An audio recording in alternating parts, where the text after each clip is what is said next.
मी ठाकरे गटाचा पदाधिकारी म्हणून जामनेर विधानसभा मतदारसंघामध्ये वेगवेगळ्या आंदोलनांच्या माध्यमातून अशा वेगवेगळ्या विषयांना हात लावला। त्या आंदोलनाच्या माध्यमातून वेगवेगळ्या समस्या प्रश्न बाहेर आणलेत। तर हे सगळे आंदोलनं झाल्यानंतर यांनी खोटे नाटे गुन्हे दाखल केले आणि खोटे नाटे गुन्हे दाखल केल्यानंतर मी मुंबईमध्ये 17 ऑगस्ट रोजी महाविकास आघाडीचा पदाधिकारी मेळावा झाला।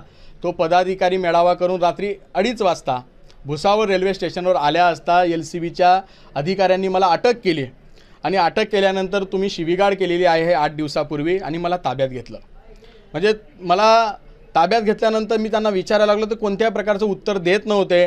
लक्षामध्ये असं आलं की गाडीमध्ये त्यांना वेगवेगळ्या लोकांचे मंत्र्यांचे PNचे फोन सुरू होते। त्या दिवशी रात्री 2:30 वाजता मला अटक केली। याच्यानंतर ते माझ्या विरोधामध्ये कधीही केव्हाही खोटे गुन्हे दाखल करू शकतात आणि माझ्या जर जीवाचं काही बरं वाईट झालं तर या सर्व घटनांना मंत्री गिरीश महाजन हीच व्यक्ती जबाबदार असेल।